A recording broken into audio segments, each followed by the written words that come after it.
So in the past couple of months alone, it seems like both Vin Diesel and now Johnny Depp have been headlining their respective ensemble-driven franchises, Fast and Furious and Pirates of the Caribbean, respectively, in which they've become essentially the least interesting element about it. It's weird. It's almost like Hollywood has bled both series dry and just can't come up with any more original ideas. Welcome to the Crooked Table Podcast, where we discuss the world of film from a fresh angle. And now your host, Robert Yaniz Jr. Welcome to the Crooked Table Podcast. This is Rob. On this episode, we're going to be sailing off to review the fifth Pirates of the Caribbean film, Dead Men Tell No Tales. Of course, Johnny Depp, star of this franchise, Captain Jack Sparrow, shabby, doesn't have nearly the audience goodwill he did when the franchise launched in 2003, based on the theme park ride at Walt Disney World, Disneyland, and basically any Disney park you go to. They pretty much have a Pirates of the Caribbean there. And in recent years, Depp has faced increasing criticism for his questionable appearances in high-profile flops like The Lone Ranger, Transcendence, Mordecai. Sorry to bring those up, but, it's kind of pertinent to today's conversation a little bit. And an over-reliance on his longtime collaboration with Tim Burton. They've really kind of trapped Depp in a perpetual rough spot publicly between the films that he's showing up in that are just letting people down left and right, critics and audiences, looking at you, Alice, through the looking glass, and also the public scandals he's had to deal with his marriage with Amber Heard and domestic violence abuse, allegations and that kind of thing. But basically his career, whether good or bad, has been littered with surprising turns. So before we turn to Pirates of the Caribbean's Dead Men Tell No Tales, which is a mouthful of a title, if I've ever heard one, let's talk about some of Johnny Depp's surprising turns throughout his career. More specifically, let's talk about Six. Let's talk about Six, baby. Let's talk about flicks and me. Let's talk about what the good films and the bad films are to me. Let's talk about Six.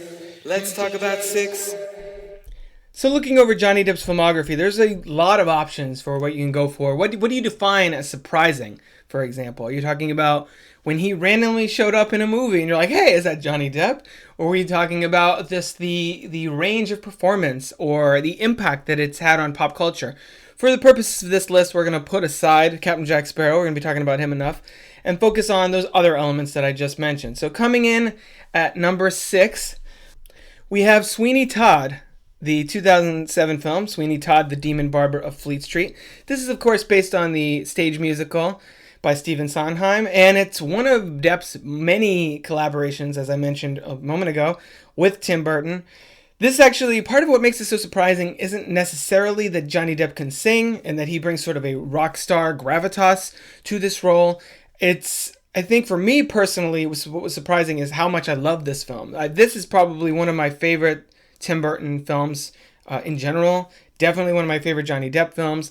And not only does he sing and carry the film that way, but I think at this point people had such lowered expectations with what they were going to get out of a Depp-Burton joint, that the fact that Sweeney Todd, at least for some audience members like myself, the fact that it resonated the way it did, and the fact that he not only got an Oscar nomination for the film, but won, I believe, his first and only Golden Globe, which we didn't, that year wasn't televised because of the writer's strike back in I think 2008. So I don't know, Sweeney Todd, I had to stick it on this list just because, like I said, it is one of my favorites, and because what Depp and Burton were able to pull off here really impressed a certain number of people, myself included, after things like Corpse Bride and Charlie and the Chocolate Factory that were fine but sort of a letdown. And sadly, Sweeney Todd still remains probably their best collaboration since we've basically gotten Dark Shadows and things like that. So moving on to number 5, another Johnny Depp performance, another Tim Burton movie actually. We're gonna look at Ed Wood. I feel like this film, he has such a different energy to him, Johnny Depp, as infamous filmmaker Edward Wood Jr. of Plan 9 from Outer Space, and Glenn or Glenda, and other films that probably, you're better off for the most part ignoring, unless you're just in the mood for one of those terrible films. Every once in a while, it's important to cleanse your palate. But what's impressive here is not only that Burton was able to actually make a rather poignant film out of the story of one of the most terrible filmmakers of all time, but the fact that Depp has such a wide-eyed innocence in the role, and he really makes you care for this character, rather than pity him or mocking him. The film actually asks you to empathize with him. And unfortunately, this one did not get as much of the awards attention as it should have. Of course, Martin Landau won for Best Supporting Actor, but Johnny Depp was ignored by an Oscar, which is ridiculous, considering I think that this is probably one of his top 5 best performances ever. It's also one of his 5 most underrated performances ever. So if you have not seen Ed Wood, and if you were a Johnny Depp fan, I don't know how you would have not seen Ed Wood by now, but I would definitely check that out because it's a great film. And for some of you younger Johnny Depp fans who haven't gone back and looked at some of his earlier work and basically know him as in the Captain Jack Sparrow era, I would definitely go check it out because it's a real demonstration of the kind of range that he's really capable of when he puts his mind and really commits to a project. So coming in at number 4, I don't know how much of a surprise this was for a lot of people because it was publicized so heavily beforehand, but Fantastic Beasts and Where to Find Them. Spoilers for those of you, I guess, Potterheads that haven't seen it, which if you're a Potterhead, you've seen it. So I guess for those of you casual moviegoers who haven't seen it, this is, of course, the Harry Potter spin-off starring Eddie Redmayne and a host of others, Colin Farrell. And, of course, Johnny Depp makes a brief appearance in the film towards the end. I won't get into details about that, and we'll be playing a major role in the subsequent 5 sequels. What are we looking at? I think they're planning a total of 6 films for this, and like I said, a lot of it was publicized beforehand. We knew he was going to be in it, so I was basically watching the movie the whole time wondering when Johnny Depp was going to show up, and when he did, this is one of those surprising ones that was not very satisfying, because I think a lot of people were disappointed with his character's look. And some people at this point were turned off by Johnny Depp because of all his scandals and because of all the films beforehand where he's done sort of his rote English accent and quirky mannerisms, his Mad Hatter type stuff, and I think that it's going to be interesting to see in the sequels whether or not he's able to sort of overcome that and win over the massive Potter audience, or if he ends up sort of weighing those films down. It's funny how many franchises he's randomly appeared at in the last few years, between Alice in Wonderland, Pirates. Of course, that wasn't the last few years with Pirates, but that, just he's showing up more and more places, and I'm not sure if I necessarily think that's a good thing. Moving into number 3, this one is actually another sort of slight cameo, not really going anywhere, but 21 Jump Street. Again, of course, not the TV show. We're talking the movie. Yeah, he was a huge part of the TV show, and it basically launched his career. But I'm talking specifically about his cameo in the film version. Depp reprises his role as Detective Tom Hansen, and it does not go well for him. Basically, you find out that he's, spoilers for the 21 Jump Street movie, which if you haven't seen it, shame on you. It's a freaking great movie, and its sequel. But that's neither here nor there. Briefly reprises his role as Officer. I guess it's Officer. What is it in this one? I guess it's Officer Tom Hansen, and then he gets promoted at some point. It doesn't really matter. But he shows up basically later in the film, and you find out that he has been sort of infiltrating the gang of drug dealers, and he, spoilers, gets killed off. And I think for the fact that the film takes such a comedic approach to what was essentially a drama cop series in the late 80s, early 90s, I think that kind of underscores how the film is sort of having its cake and eating it too, sort of remaining true to the canon of 21 Jump Street, if there is such a thing, and also sort of subverting it. Be like, oh yeah, Johnny Depp's still here as Tom Hansen, but not for long. And I think it was a role that maybe even took a few times to kind of really recognize him throughout the film, because he does show up in prosthetics and all that a few times throughout the runtime, and ultimately dies. Sad.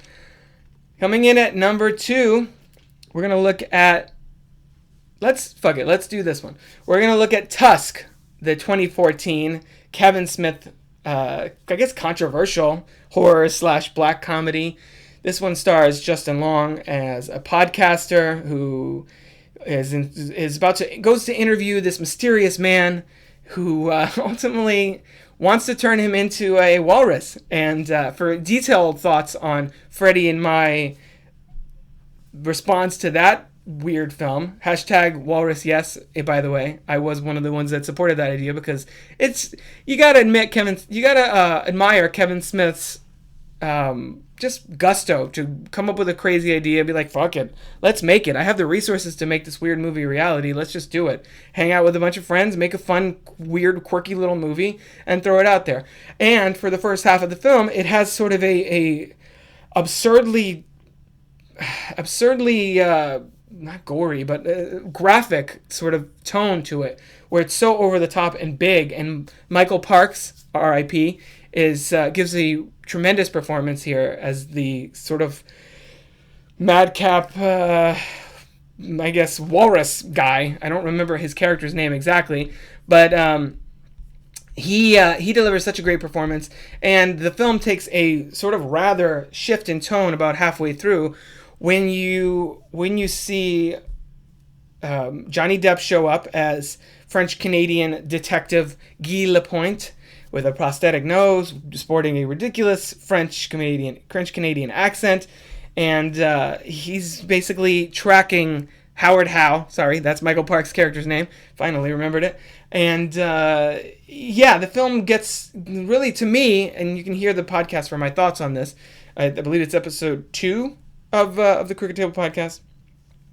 It really weighs the film down, but it was not published. Unlike Fantastic Beasts, it wasn't really reported anywhere. It was just, you're watching a film and then suddenly Johnny Depp shows up in prosthetics and pulls a Tom Cruise in Tropic Thunder, where you're like, what the fuck? Is that Johnny Depp? What is he doing in this weird movie? And I think as much as seeing him in that film was weird and off-putting and sort of threw off the rhythm of the movie for me, I think he actually fits much better in Yoga Hosers, the Tusk spiritual. It's a sequel technically, but it's more of a spin-off, I guess. The Tusk spin-off, which that film has sort of a wacky tone to it, and I think his character fits better in there, even though I think Tusk is a better movie. But it's definitely surprising. It's the kind of weird role that he normally only does with a $200 million budget in a Tim Burton film, but it's in this small, I don't know if it's probably less than $5 million, this movie. Small role, not small role, but small film, as this sort of getting his Pink Panther on and channeling his inner Peter Sellers to bumble through this French-Canadian caper style role, playing this detective. So if you haven't seen Tusk and you're at all interested in that, I would check it out. It's a decent film. It's not one of Kevin Smith's necessarily best, but it's probably one of his more ambitious. Coming in at number 1 for Johnny Depp's most surprising roles, Edward Scissorhands, 1990. I think, looking back now, this film was probably the template for everything Depp has done since then. All his Burton collaborations, all his big white face makeup, he's both, because it's weird, in this movie he's both overly expressive and also very understated. But this was the film that not only established his collaboration with Burton, it established his love of sort of losing himself in makeup, in prosthetics, and in a really quirky, outlandish character. And I think that it still remains probably one of his best performances, because he's basically aped that approach to so many of his roles since then. But there's a real heart and soul to this movie that I think has dissipated in especially his collaborations with Tim Burton over the years, sort of gradually, but with every film, I feel like you feel it less and less, ultimately leading to something like Dark Shadows, which is just ridiculous and is basically the worst of Depp and Burton together, and they bring out the worst in each other. But this was film, the one that started it all for them, is definitely them at the highest of their powers. And I think Edward Scissorhands was really the breakthrough film for Johnny Depp. I mean, Cry Baby came out before it, but it was really the breakthrough film that established him as a credible leading man and sort of set the tone that he could be more than just the teen idol, like sex symbol type that he was in his Jump Street days. And I think in some ways Johnny Depp has sort of been outrunning that perception throughout his entire career, trying to eschew traditional leading man roles so that he can take on something a little weirder, a little more out there, and appeal to a different audience. Hence, you get things like Tusk. So Edward Scissorhands definitely got to be number one, still one of his best.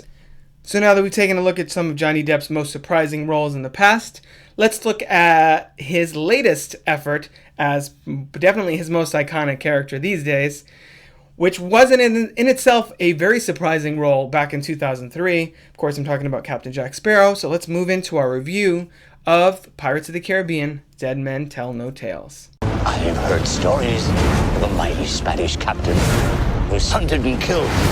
Thousands of men. No, men, no. Pirates. Pirates. I once knew a Spaniard named something in Spanish. He's coming for you, Jack.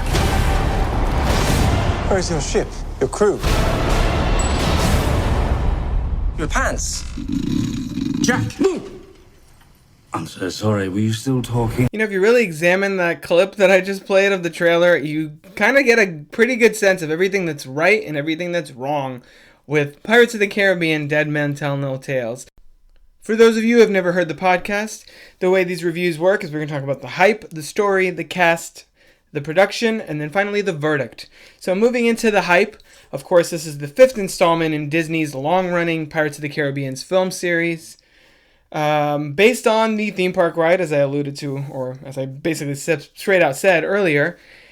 And those films have been sort of critically mixed. I think the first film, everyone far and away agrees, was a huge surprise. Established Johnny Depp as a A-list star. Up to that point, he'd been sort of one of those underrated actors that critics really liked, or that had like a cult following of fans, that kind of thing. But this is the film that made him big time, and it got him his first Oscar nomination after films like Edward Scissorhands and Ed Wood, as I mentioned earlier, where he delivered lots of performances that were not recognized and went right under the radar of the Academy, mostly because they were too quirky and weird, I guess.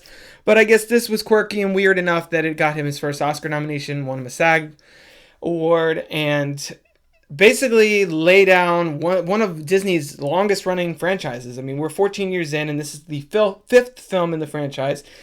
The sequels have all had sort of diminishing returns as far as appreciation. I would say probably with both critics and fans. On Stranger Tides, yeah, I can't even barely say it.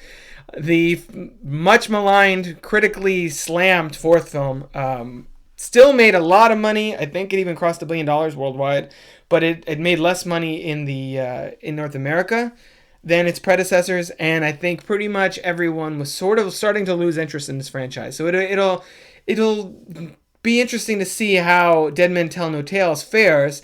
The fact that On Stranger Tides was sort of a tremendous step down for the franchise, and this really does feel like sort of a refocusing in some ways. I'm not getting into too much of spoilers, but this does bring back a lot of elements of the films before On Stranger Tides, and trying to recapture that spirit that made those first 3 films. While the second and third were not perfect, they had a lot of issues. They did capture the audience imagination and sort of mythos of what made these films special, much more than On Stranger Tides, which was basically trying to be a Jack Sparrow solo adventure, whereas in the other films he sort of pops in and out of other people's quests for whatever. And Dead Men Tell No Tales probably consciously marks a return to that way of thinking and approaching the character that way. So with that being said, let's move into the story. We're gonna keep spoilers to a minimum here. So this one basically starts out, and we have Henry Turner, the son of Will Turner and Elizabeth Swann from the first 3 films. And it's not really a spoiler to say that Henry Turner is basically looking for this mythical object, trying to see what's revealed in the marketing or not. I guess let's talk about the first scene. He meets with his father and he decides to try and free his father from this curse, and that's his motivation throughout this film. It's to save his father, and of course Jack Sparrow ends up becoming a key part of that. Meanwhile, Captain Salazar, played by Javier Bardem, is being hunted, is hunting Jack Sparrow for this betrayal that he did to him, I guess, decades before. And there's a lot of elements of Curse of the Black Pearl that return here. There's a ghostly army. There is a man and a woman on sort of separate journeys, and I'm talking specifically of Brenton Thwaites' Henry Turner and Kaya Scodelario's Carina, who's basically a woman of science. She's an astronomer. She studies the stars, and there's a whole plot line involving her that I won't really get too much into. Of course, you have a lot of returning faces here as well, and the story really does go back to the sea as sort of this place of magic, this place of fantasy where anything can happen, where pirates are roaming free, and there's all these curses, and I think the film really does recapture the tone of the first three, everything that works and everything that doesn't. There are MacGuffins, as there were in the other three films. There's, the Heart of Davy Jones, and I guess the Compass, and some of these other ones in the earlier films. And I think that there is a more ensemble approach this time than in On Stranger Tides. As I said, that's sort of what worked about those first three films. That is, it was really Will and Elizabeth's story, and Jack sort of popped in and out and, double-crossed one of them or whatever. And I think that Dead Men Tell No Tales is in many ways sort of the Force Awakens of the Pirates of the Caribbean franchise, in that it focuses on a next generation. It has sort of a return of fan favorite characters. Jeffrey Rush's Barbossa is back, of course, again. And it also marks sort of a new beginning in a lot of ways of where this franchise can go.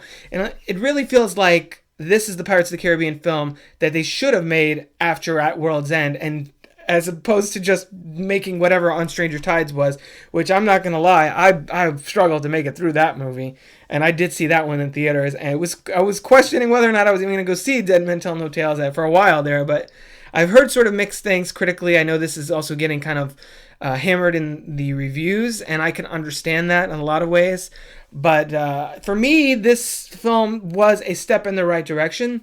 It felt sort of like Fast and Furious. It's funny how I keep making those comparisons between those two franchises, because there's a lot of, I think, a lot there to kind of look at them comparatively as long-running franchises, when a main star who's sort of faded from how critical and how much he adds to the proceedings. And I think that, like Fast and Furious, the 2009 one, not the original film, this sort of is a little bit of course correction, in that it brings back the focus on the original core cast, like ensemble, and not necessarily just, one, like Too Fast, Too Furious focused on Paul Walker, and it's not Paul Walker that people necessarily wanted to see. Rest in peace, Paul Walker.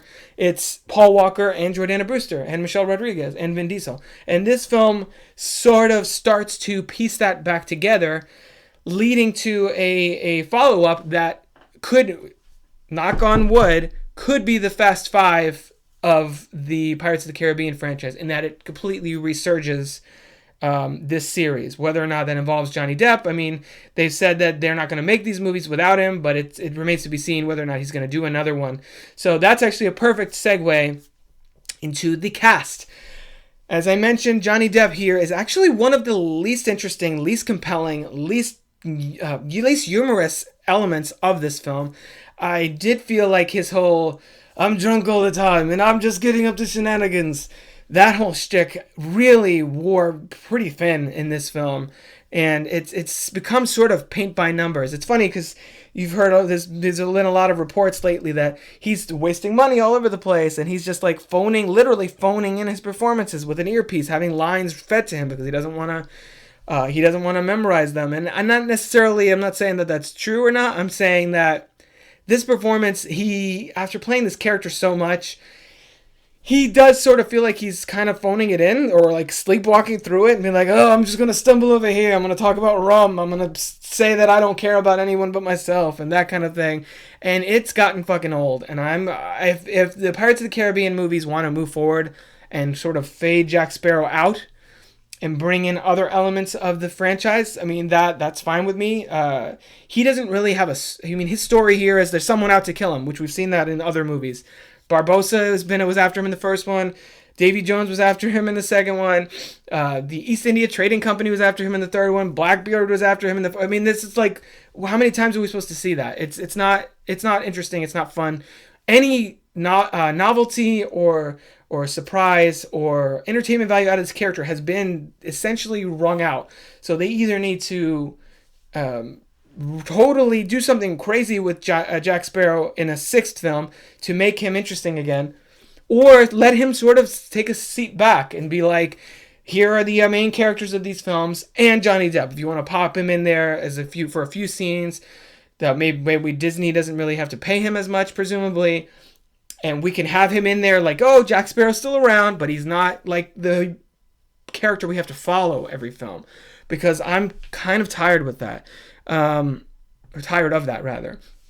Brenton Thwaites here was fine. He was serviceable. He reminded me a lot of Orlando Bloom in the original film, and he is head and shoulders above the male, whatever the male supporting lead guy was on Stranger Tides. I don't even remember, because there was nothing memorable about that movie, save for the idea of Ian McShane as a pirate, which they didn't really do as much with as they should have.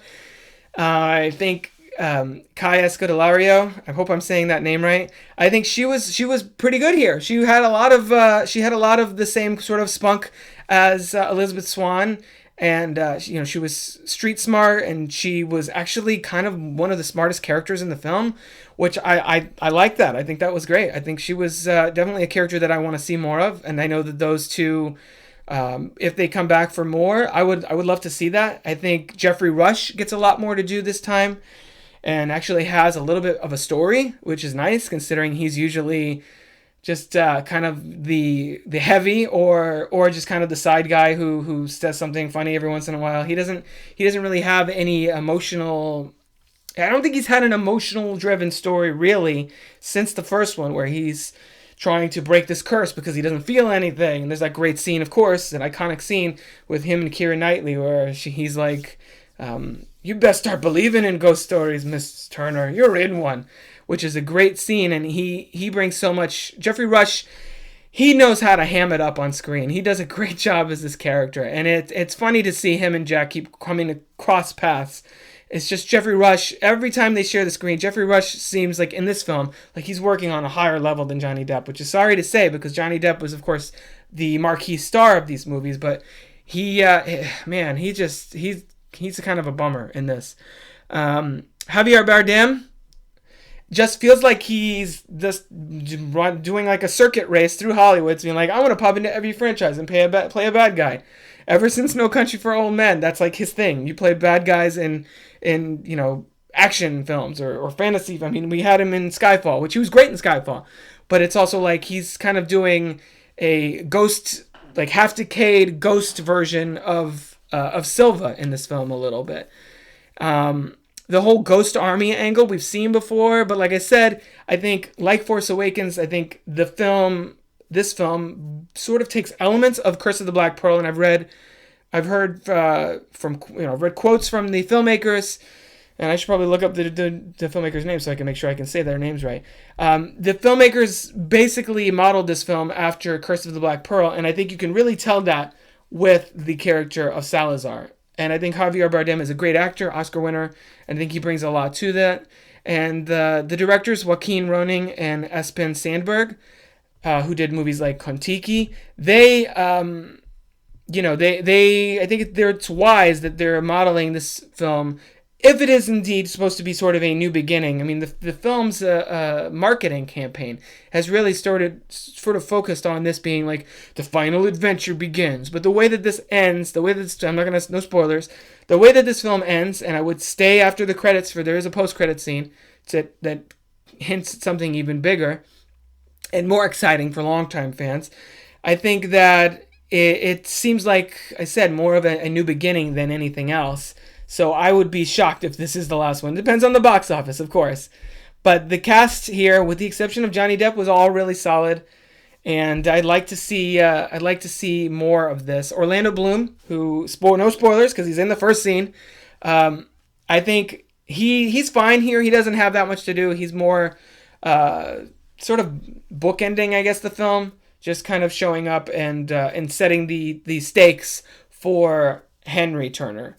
And kind of passing off to him, but there seems to be an indication that we're not quite done with Will Turner yet. And I won't get into specifics of what he's doing because I don't know which previous movies you guys have seen, but Will Turner was not in the best place at the end of At World's End, and this story picks up pretty much from right where the post-credit scene of At World's End leaves Will and Elizabeth and their story with their son. So moving into the production, of course, Pirates of the Caribbean, this film, I don't know, I'm not sure what the budget was, but I guarantee you it was pretty ridiculous just because there's a lot of CG in this one. I'd say over time, these Pirates movies have gotten more and more lavish in their visuals because they've been able to spend that money because they knew they were going to get the return on investment. I think At World's End was one of the most expensive films ever, and of course, according to Box Office Mojo, Dead Men Tell No Tales has a production budget of $230 million, and you can see a lot of that. There's hardly a frame in this film that doesn't have some kind of CG going on, enhancing green screen background or the Ghost Army or things like that. But I think there's a lot of interesting visuals here. It's nothing on the level. I mean, I don't think that Salazar and his army are on the level of the Barbossa and the Black Pearl's crew from the first film, or Davy Jones and what they pulled off with the second and third film with Bill Nye doing motion capture. Although I will say it is head and shoulders above Davy Jones' sort of half fish, half man crew, which to me was always really cheesy. And I think these films, there's an element of cheesiness that goes into them, but that always kind of threw me off. I think that the mystery and the mythos of these films has always been sort of rooted in kind of campiness in a lot of ways, in that everything is reversible and no one stays dead really. Everybody's just cursed, wandering the ocean, waiting for Jack Sparrow to help them solve their problems, apparently. But the screenplay by Jeff Nathanson, and I know this is the production we're talking about, not the story, does give the filmmakers a lot of leeway to set up a lot of interesting, visually dynamic sequences here. I'm not sure if there's any action sequences as memorable as some of the sword fights in the first one, or like the wheelbarrow thing in the second film.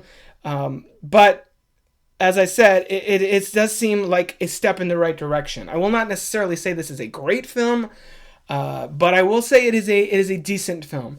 And I think that, while there is still a pretty high bar with the first movie to this one, I think that there's a lot lacking from this film. Part of that is of course the Jack Sparrow of it all. Part of it is the fact that a lot of it does feel a little bit like a retread. As I said, I think a lot of that is intentional. But there's also certain elements of the production that are just not going to live up to. I mean, we have a score here by Jeff Zanelli, and you can't compete with Hans Zimmer or even Klaus Badelt, who's one of Zimmer's sort of proteges, who did the score to the first movie. It just doesn't work. There's no themes in this movie other than the classic that everybody knows, that you're going to be remembering, not like the Kraken theme or the Davy Jones theme or some of the other music from the other first three films, which I still think works as a trilogy. So whether or not this is the beginning of another trilogy of films, or whether or not this is the end, or it goes from spin-offs from here, will be interesting to see. I think that it does give the Pirates of the Caribbean franchise a new launch pad, and for the first time in a long time, I'm actually excited to see what they do with it next. Going into the verdict, let's wrap this up. I do think that Pirates of the Caribbean Dead Men Tell No Tales is like I said, a step in the right direction for the Pirates franchise. I am excited to see more of this. I think that Disney wisely seems like they are sort of taking elements of what they've heard from the fan reaction to On Stranger Tides, taking that into account, and trying to extend the life of this franchise by going back to what people love. And I don't want to get into too many specifics about that, but when you see this film, you see the way it ends, when you see the post-credits scene, no spoilers, you'll see that they are very much shaping this to be a follow-up to that original trilogy. And where a sixth film goes from there is, yet to be seen. I think there's an interesting way in that they could do a sixth film that follows this one up, feels like a true sequel trilogy, I guess, or whatever, to the first ones. Maybe even brings back elements of On Stranger Tides that worked.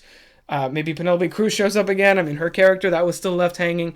But I think that the film here is not nearly as funny as some of the other ones, and it still has some of the same problems as the other films, sort of overblown, sort of overly serious in moments, and then overly goofy in others. It's like tonal shifts back and forth. But I do think there is enough here to extend my interest in this franchise to at least one more movie, which I was like, God damn it. It's like Godfather 3. It's like every time I think they're out, they pull me back in. And well done, Pirates, Dead Men Tell No Tales. I tip my hat to you. This one easily gets between 3 and 3.5. I haven't decided exactly where I land on this film. Probably more on the 3 side of things, but it's definitely more enjoyable. It's the best one since at least At World's End, which I know is only saying it's better than 4. But considering how bad 4 was, that's kind of an accomplishment in and of itself in my eyes. So that's my thoughts on Pirates of the Caribbean, Dead Men Tell No Tales, which is still such a long title. I wish they would have... It's funny at this point, because that title, to my knowledge, comes out of the retooling of the ride. And if you go on the ride, at least the one in Florida, there's a scene where you're going through a tunnel and you see Davy Jones is like, Dead Men Tell No Tales. So it's funny how we went from the theme park ride sort of inspiring the films, and now it seems like the retooled version of the ride is sort of inspiring the films inspired the ride, and changes to the ride, which is now inspiring the films. So it's sort of interesting how that's all become cyclical. But that's all for now. If you like this episode, you can rate and review us on iTunes if you'd be so kind. We're also on Stitcher. You can find me at Cricket Table on Twitter. I don't know why I said it like that, but Twitter, Facebook, or other social medias. You can also find more podcast reviews, videos, and other movie-related goodies at crookedtable.com.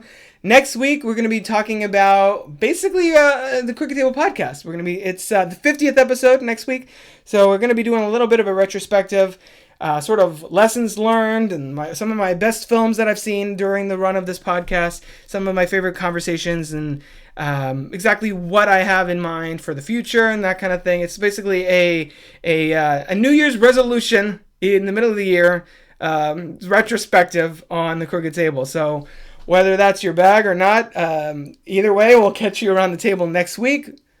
As I said, I have been Rob, and roll credits.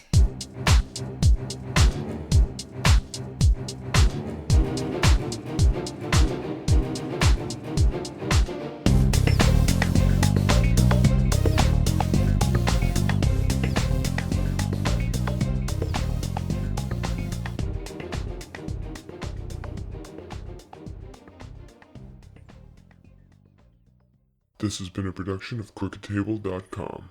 All rights reserved. CROOKED